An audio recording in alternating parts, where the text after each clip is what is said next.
बिस्मिल्लाहिर्रहमानिर्रहीम। अस्सलाम वालेकुम व्यूअर्स, प्रोग्राम में खुश आमदीद। मैं हूँ हैदर हयात खान। हुकूमत पाकिस्तान तहरीक इंसाफ पर पाबंदी के हवाले से अब सीरियस दिखाई दे रही है। एक जानब तो कल जो वफाकी काबीना का इजलास हुआ उसमें यह पाबंदी का मामला उठाया जाना था, लेकिन उसको मौखर किया गया।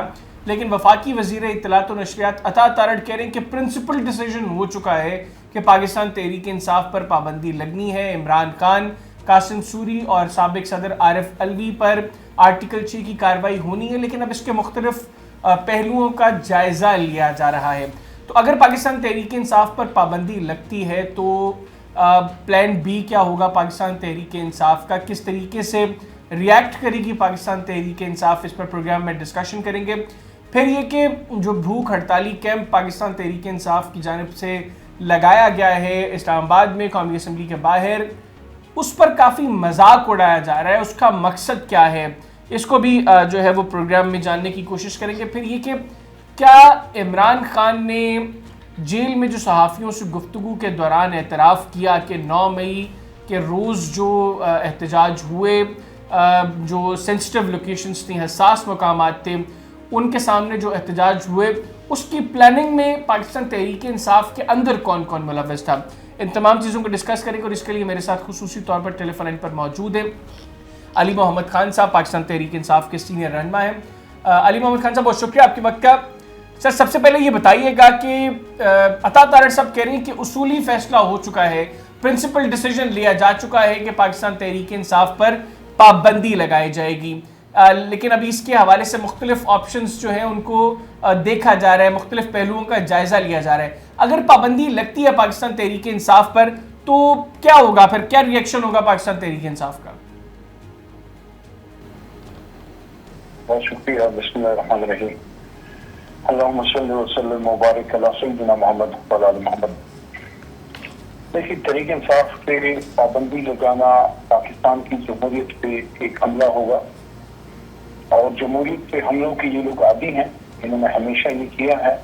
अगर किसी को पाकिस्तान की तारीख का नहीं पता, मेरे ख्याल में किताब से कोई खास शरफ नहीं है इनकी कॉमिशन मिनिस्टर साहिबा का, तो इनको करना चाहिए कि ऑपरेशन मिडनाइट चेकॉल क्या था और IGI क्यों बनी, कैसे बनी, और जिया साहब की खबर पे किसने अहद किया था कि उनका मिशन मैं पूरा करूंगा। जिया साहब का मिशन कुछ भी हो सकता है, जमहूरियत का फरोग तो नहीं हो सकता। और जमहूरियत पे बार बार नशद खून मारा, और जब उस पर बस नहीं हुई सुप्रीम कोर्ट पे हमला किया, और जब उस पर बस नहीं हुई तो फिर डॉन लीक करके पाकिस्तान की जड़ें हिलाई। तो ये शहबाज साहब किसी और को कहानियाँ सुनाए, कहानियाँ हमें ना सुनाए। हमें आज भी याद है गुजरावाला में जब मियां नवाज शरीफ साहब ने पाकिस्तान से बाहर बैठ के जिस तरह की तकारीर की थी, तो इस तरह की चीज़ों में अगर जाएंगे तो मुल्क आगे नहीं जाएगा। और ये मैं बता दूं, ये फैसले ड्राइंग रूम में फिर हल नहीं होते। 25 करोड़ अवाम की अक्सरियत इमरान खान साहब के साथ है, सही, और हम सब लोगों ने बड़ी मुश्किल से लोगों को पॉलिटिकली हैंडल किया हुआ है। वो हम चाहते हैं कि इन मामला का हल जो है वो गलियों और बाजारों में ना हो, बल्कि इसका हल जो है वो अदालत में और पार्लिमान में हो। तो अगर शहबाज शरीफ साहब समझते हैं कि गुफ्तगू से इसका हल निकले, तो फिर वो भी जरा अपने हरकारों को जो है उनकी रस्सी जरा थाम लें। और जिस तरीके से तहरीक इंसाफ के साथ हो रहा है कि हमारे लोगों पे हमले होना, उनको उठा लिया जाना, आर्टिकल 6 की बातें होना, पाबंदियत की बातें होना, दफ्तर पे छापे, हमारे वर्करों को उठा लिया जाना, इस तरह से बातचीत नहीं होती। अगर बातचीत करना चाहते हैं उसके लिए फिर माहौल बनाइए। अगर आप बातचीत से मसाइल का हल चाहते हैं तो हम भी कोई जंगजू नहीं है, ना कोई खुदा ना खास्ता हमने कंधे पे बंदूक रखी होती है। अच्छा, अली मोहम्मद खान साहब, आप जो कह रहे हैं कि ड्राइंग रूम्स में फैसले नहीं होंगे, हमने अपने कारकुनान को बहुत मुश्किल से रोका हुआ है, सलमान अकरम राजा साहब ने भी इमरान खान के हवाले से इसी तरह की गुफ्तगू की, आपके मुखालिफिन आप लोगों के इन बयानात को ऐसे इंटरप्रेट कर रहे हैं कि आप लोग जो है दोबारा शायद कि 9 मई जो है करना चाहते हैं, और आपको नहीं लगता कि जब आप इस तरह की स्टेटमेंट्स देंगे कि ड्राइंग रूम में फैसले नहीं होंगे, कारकुनान को मुश्किल से रोका हुआ है, तो इट साउंड्स लाइक आप लोग जो है वो धमकी दे रहे हैं? नहीं, पुरअमन एहतजाज तो आइन में है, और आइन पाकिस्तान आपको पुरअमन एहतजाज की इजाज़त देता है। मेरे से अगर ज़ाती तौर पर पूछें तो मेरा ख्याल है कि अस्करी जगहों पे एहतजाज जो है वो मुनासिब नहीं होता। आप पब्लिक प्लेसेस में करें, لیکن اگر وہ کوئی ادھر گئے تھے، تحریک انصاف کا حکم نہیں تھا، لیکن وہ پرامن پاکستانی تھے، پرامن احتجاج کرنا چاہتے تھے، تشاری گھسے. دوبارہ کہہ رہا ہوں، نہ عمران خان صاحب کی فوج، نہ تحریک انصاف کا حکم تھا کہ ایسی جگہوں پہ جائیں. عمران خان صاحب تم کب کے کہہ رہے ہیں کہ اس پر جوڈیشل کمیشن بنائیے، جوڈیشل کمیشن بنے گا، دودھ کا دودھ اور پانی کا پانی ہوگا. لیکن ہم یہ کہہ رہے ہیں کہ مسائل حل پولیٹیکلی آپ حل کیجیے. آپ نے جماعت پہ کیا نہیں کیا؟ لیڈر کو گولیاں لگی، 350 دنوں سے وہ جیل میں ہے، نشان چھین لیا، لوگوں کو اٹھا لیا، چار دیواری کا تحفظ پامال کیا.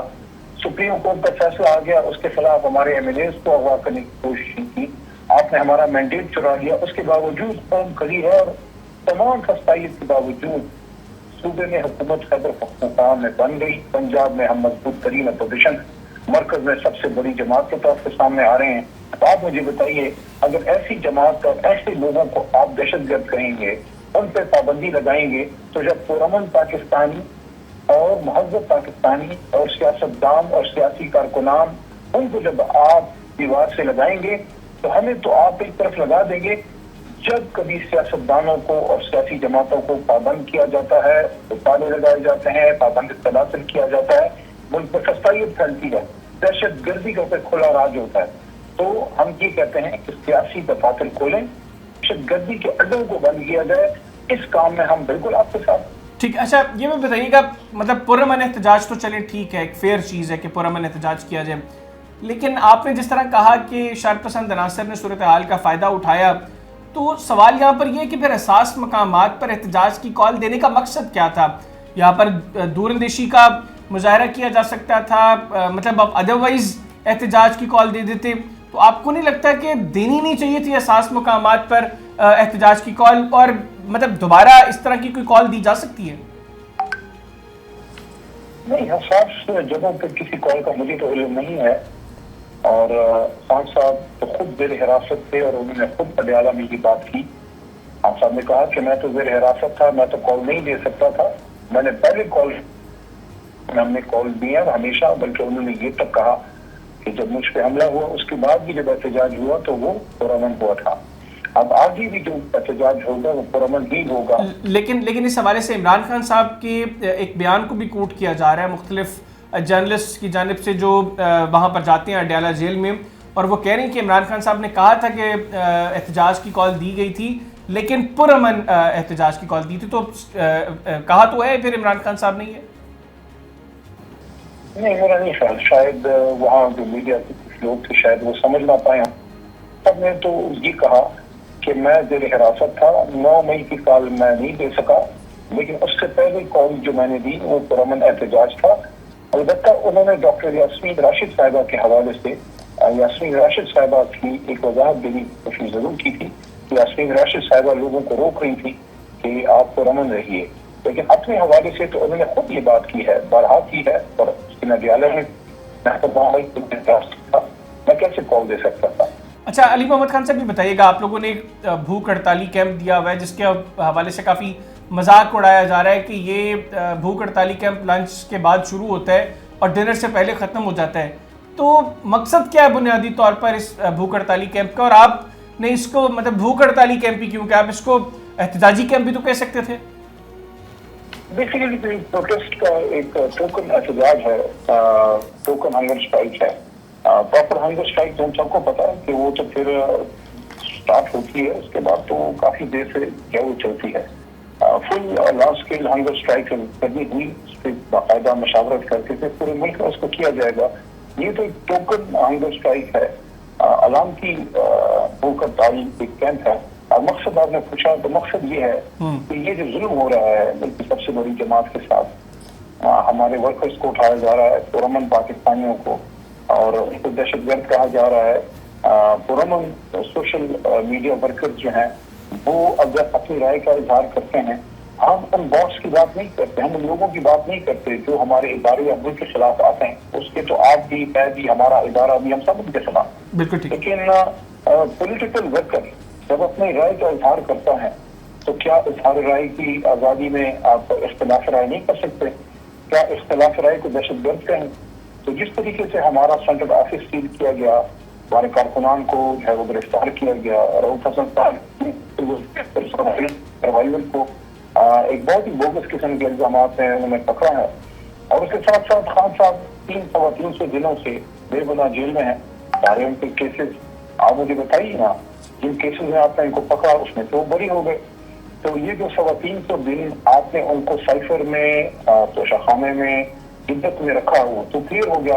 अब ये 350 दिन के नाजायज रखा, इसका अब जाना कौन भरेगा, इसकी राशि कौन मांगेगा? तो असीरान की रहाई और मैंडेट की वापसी, ये सारी चीजें ऐसी हैं जिसपे एक टोकन एहतजाज है और टोकन एहतजाज जो है वो होता है। बिल्कुल ठीक। बहुत शुक्रिया अली मोहम्मद खान साहब, आपने प्रोग्राम के लिए खुसूसी तौर पर वक्त निकाला। नाज़रीन, पाकिस्तान तहरीक इंसाफ के सीनियर रहनुमा और रुकन कौमी असम्बली अली मोहम्मद खान साहब हमारे साथ मौजूद थे। गुफ्तगू उनकी आपने सुनी। आज के प्रोग्राम से इतनी, अगले प्रोग्राम तक के लिए मुझे और मेरी टीम को इजाज़त दीजिए। अल्लाह हाफ़िज़। पाकिस्तान जिंदाबाद।